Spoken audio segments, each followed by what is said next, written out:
Warning, the following video contains spoilers for Valheim. If you wanted to stay spoiler free, I highly advise you stop watching now. Valheim is the game I never knew I needed.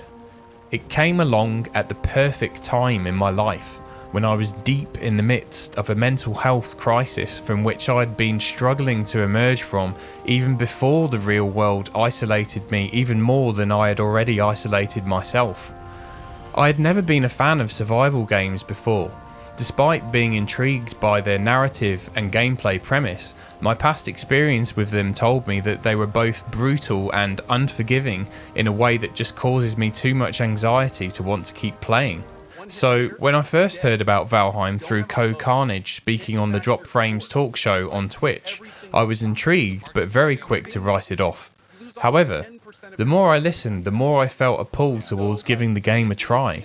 I had historically been very resistant to trying new things, and this was actually one of the aspects of my character that I had been working to improve upon. So I figured, if nothing else, I should at least give this game a try, because you just never know. As it turned out, I very quickly fell in love with it.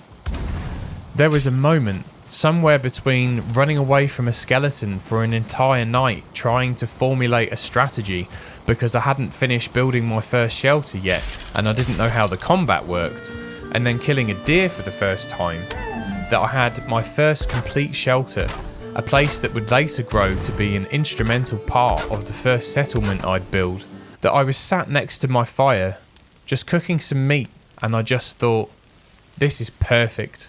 This is exactly what I need in my life right now. Super relaxing, quiet, and apart from all the stresses of the real world. It felt like a virtual holiday, and I knew in that moment that I had found something special. Valheim wastes no time immersing you in its vast, beautiful world. The immediate feeling it instilled in me was a sense of wonder, desire for exploration, and a curiosity for what may lay in store for me. It captured my imagination, and it made me feel like a child again in a way that no game has since the initial release of Skyrim back in 2011, and that's such a wonderful feeling.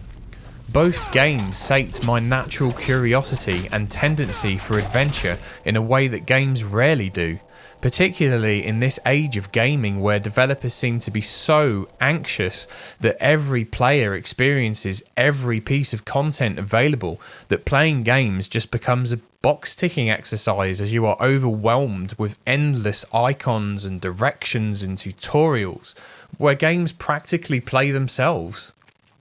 Refreshingly to the contrary, Valheim gives you some basic instructional messages to get you started, tells you there are some bosses you need to kill, and then just lets you loose on the world.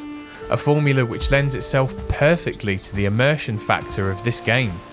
The feeling of adventure and discovery here are just absolutely unmatched. Exploring and unearthing the world's secrets provide a deep sense of wonder and satisfaction. After I'd played the game for a while and learnt the mechanics and unlocked more functionality, I got to the point where I was having big dreams about what could be accomplished in this world, the kind of structures that could be built and all the possibilities that the building mechanics give you. Because make no mistake, it's the building mechanics that make this game so special. It's the gameplay element that ties everything else together. Without it, the game would still be an unforgettable experience, but it wouldn't have the same staying power. The world as a whole drew me in, but the building mechanics keep me playing.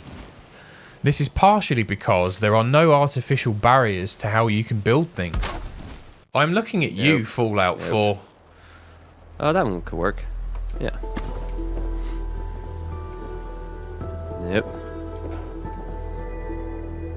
Getting there. Not that way. This way. Okay. Be a little pain in my ass. Let's put this one. Do it! I guess it won't snap. And partially because the game gives you the sense of being an adventurer in a foreign land, an explorer, a trailblazer in unsettled lands there for the taking, a blank canvas for you to build a civilization from scratch to your personal specification. And in this way, Valheim is a game played largely in your mind, because the game mechanics inspire creativity and there are endless possibilities. I would lie awake at night dreaming of complex structures I could build that would support the dream of constructing a large settlement, designs that would be both functional and fitting from a roleplay perspective. It didn't matter to me that there was only 2 people playing on our server. I wanted to engage with the fantasy that I was building an entire civilization. These thoughts bore all kinds of new projects into existence, bold new structures and designs, some of which would take tens of hours to plan and implement. At times it felt like I was rebuilding my mental health while building this civilization, and that's because, in a big way, I was. Valheim was there for me during all the times where I was so overwhelmed that I couldn't do anything else. Dropping into this world was a way to help me cope with the erupting volcano that my brain can be, and during these times it was as much as I could do to not spontaneously combust, and at the very least this game would stop my brain from getting worse, which it usually would without a suitable distraction.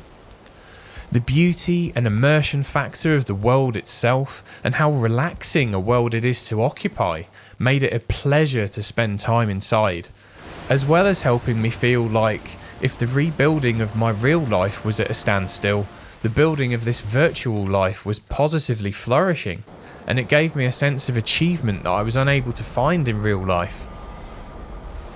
This game helped keep me afloat, and as I continued to make great progress building this virtual civilization, my mental health began to improve in parallel.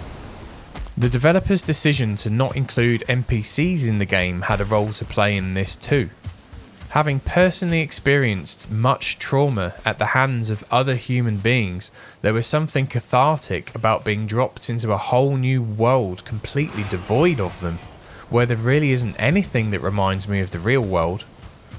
This decision also plays an instrumental role in creating the mystery and allure of being in a place that feels secret, untouched, almost like you shouldn't be there, like nobody else has been there in a very long time. This solidifies that sense of curiosity, excitement and hunger for discovery of things long buried, and I think that's a very human feeling that anyone with a sense of adventure can relate to. And the fact that this isn't just a single player experience is mind-bending. Run! What? Ah! Run! Stay there, stay there, stay there, stay there. To be able to share this experience with up to 9 others is incredible. That I've been able to share this world with my brother, Bear Vision, has been amazing.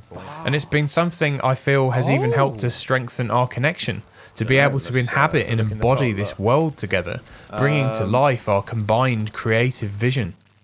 I rented a Linux server to run the game world on so that it would always be online 24/7. And although the reason for this was just multiplayer convenience, to me, in some way, this weirdly supported the immersive idea that this was a whole nother world that was just sitting there, waiting and ready at all times should either of us want to spend some time in it. Whether we were there or not, the world went on. I currently have 410 hours in the game, and I haven't even finished it yet. I am too busy living my Viking fantasy, and my desire to kill more bosses is primarily centered around the potential of more building possibilities than it is around any desire to finish the game for finishing the game's sake. I feel like I have only just scratched the surface of what I would like to achieve with this game. Valheim is deceptively simple. On the surface, it's a relaxing survival game with fun building mechanics and a clear endpoint. However, it's really much more than the sum of its parts. It's what you make of it. I often think of it as a Viking life simulator, because that's what it feels like to me much of the time, and it's a big part of its appeal. Whether cutting down trees in the forest, clearing out underground dungeons, or simply just sitting on a chair watching a nice sunset, the game makes me feel like I am part of something important, that this world matters, because this game is all about how it makes you feel. It's a true sandbox, a game played as much on the inside of your brain as on the screen in front of you. Not everyone likes these immersive experiences, of course, but for those who do, for those who get it, I believe this game is a truly magical and unforgettable experience. I would go as far as to say that this game changed my life. Valheim has been therapy for me. It gave my brain the space to heal when nothing else would, to have revelations as I was wandering the wilderness with nothing but the sounds of nature to accompany me, and to give me a sense of much needed satisfaction and focus that I was sorely lacking in other areas of my life. Not only that, but it has also opened my eyes to a new kind of gaming experience, a new way to relax and enjoy myself in a virtual space, and I really cannot recommend it enough.